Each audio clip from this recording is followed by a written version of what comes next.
ইসহাক আলাহিসাল্লামের দুজন পুত্র সন্তান ছিলেন, ঈসা এবং ইয়াকুব আলাহিসাল্লাম। ইয়াকুব আলাহিসাল্লামের ঘরে জন্ম নেন 11 জন সন্তান, যার মধ্যে ছিলেন ইউসুফ আলাহিসাল্লাম। আর অন্যদিকে ঈসের বংশধরদের মধ্য থেকে জন্মগ্রহণ করেন আইয়ুব আলাহিসাল্লাম।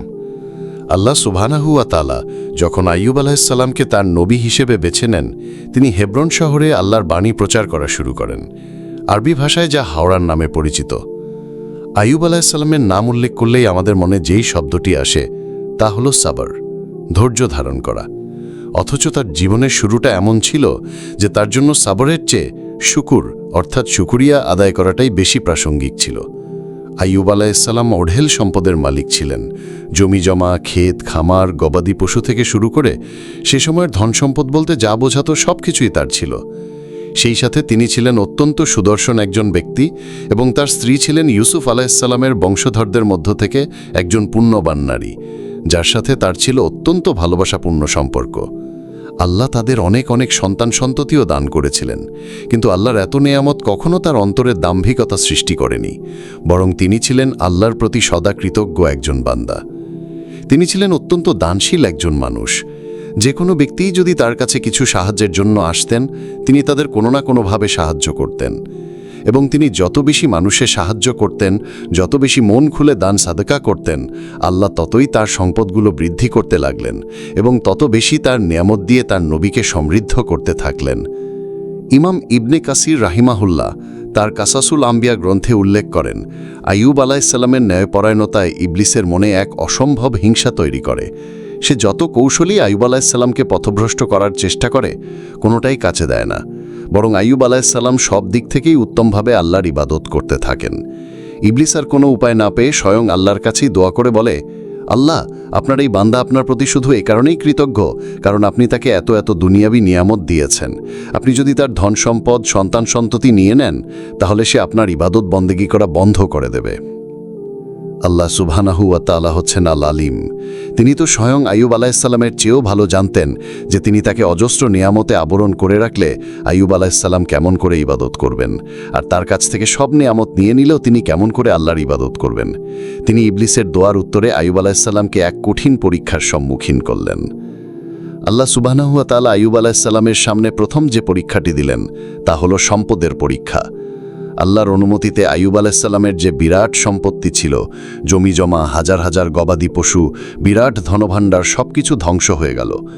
একবার ভেবে দেখুন, একজন ব্যক্তি যার শত শত কোটি টাকার সম্পদ রয়েছে, তার যদি রাতারাতি সব সম্পদ ধ্বংস হয়ে যায়, সে একেবারে নিঃস্ব হয়ে যায়, তার মানসিক অবস্থা কেমন হবে? ইবলিস হয় মানুষের রূপে এসে অথবা ওয়াসওয়াসার মাধ্যমে আইয়ুব আলাহিসাল্লামকে বলল, তোমার তো সব সম্পদ নষ্ট হয়ে গেল, তোমার আসলে এত ঘন ঘন দান সাদকা করা উচিত হয়নি। এত বেশি দান সাদকা না করলে অন্তত সেই পরিমাণ অর্থ সম্পদ কিন্তু তোমার আজ রয়ে যেত। কিন্তু আইয়ুব আলাহিসাল্লাম এসব কথাকে উপেক্ষা করে বললেন, আল্লাহ আমার কাছ থেকে জানিয়েছেন তা তো তারই ছিল, আমাকে তো স্রেফ কিছুদিনের জন্য তা দেখে শুনে রাখার দায়িত্ব দেওয়া হয়েছিল। আল্লাহ যখন যাকে খুশি দেন এবং যখন যার কাছ থেকে খুশি নিয়ে নেন। এই বলে আইয়ুব আলাহিসাল্লাম তার ইবাদত আরও বাড়িয়ে দিলেন। কিন্তু তার পরীক্ষা এখানেই থামল না। একদিন আইয়ুব আলাহিসাল্লাম হঠাৎ করে খবর পেলেন তার সব সন্তানেরা একটি ঘরে ছিল এবং সেই ঘর ভূমিকম্পের ধসে গিয়েছে। একজন নয়, দুজন নয়, বরং তার সব সন্তান সেই দুর্ঘটনায় ইন্তেকাল করে। একটি সন্তান মারা যাওয়ার কষ্ট কতটা তীব্র তা শুধুমাত্র একজন মা ও বাবা জানেন।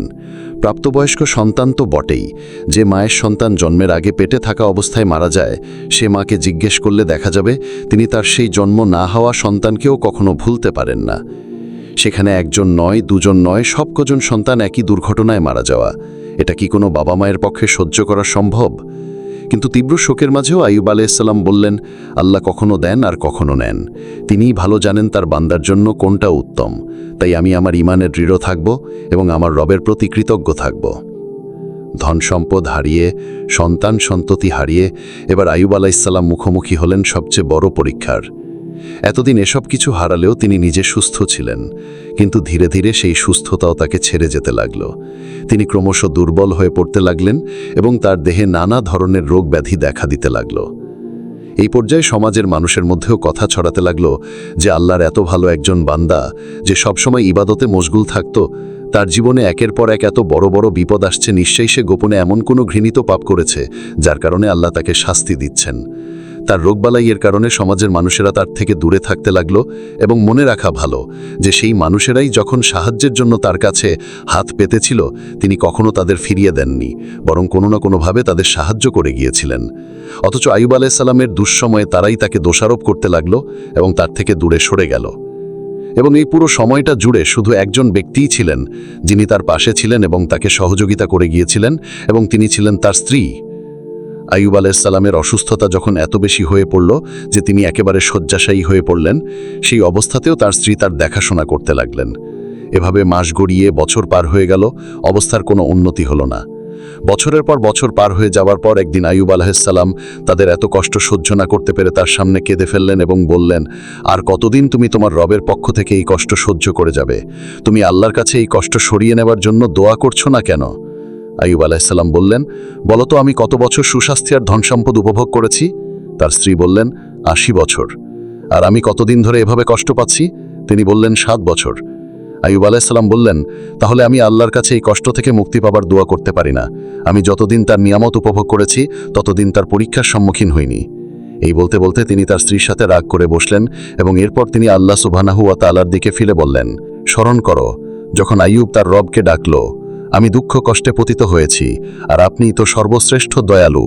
আল্লাহর কাছে তার পরিস্থিতি নিয়ে অভিযোগ করে নয়, বরং আল্লাহর রহমতের জন্য আকুতি করে আইয়ুব আলাইহিস সালাম বললেন, আল্লাহ, খুব কঠিন দুর্দশা আমার উপর ভর করেছে, আপনি তো আরহামুর রাহিমিন, সবচেয়ে বেশি দয়াবান। এবং আইয়ুব আলাইহিস সালামের এই আকুতি শোনা মাত্রই তার প্রিয় রব তার ডাকে সাড়া দিলেন এবং তাকে ওহী নাজিল করে আদেশ করলেন তিনি যেন একটা নির্দিষ্ট জায়গায় পা দিয়ে বাড়ি দেন, এবং তিনি সে আদেশ পালন করা মাত্র সেখান থেকে শীতল পানি বের হয়ে আসলো। সে পানি তিনি পান করা মাত্র তার সব রোগ দূর হয়ে গেল এবং তিনি দেখতে আগের মতো সুদর্শন হয়ে গেলেন। সারাদিন কাজ করে ক্লান্ত হয়ে আইয়ুব আলাইহিস সালামের স্ত্রী যখন ঘরে ফিরলেন, তিনি প্রথমে বুঝতে পারলেন না তার ঘরে এই ব্যক্তিটিকে। যখন বুঝতে পারলেন যে তার স্বামী সেরে গিয়েছেন, তিনি দৌড়ে গিয়ে তাকে জড়িয়ে ধরলেন এবং আল্লাহর কাছে কৃতজ্ঞতা প্রকাশ করলেন। এরপর একে একে আল্লাহ তাআলা তার কাছে সব কিছু ফিরিয়ে দিলেন। তার ধন সম্পদ আগে যা ছিল তার চেয়ে দ্বিগুণ আকারে ফিরিয়ে এলো এবং তার আগে যত সন্তান ছিল তার চেয়ে বেশি সন্তান তার ঘরে জন্ম নিল।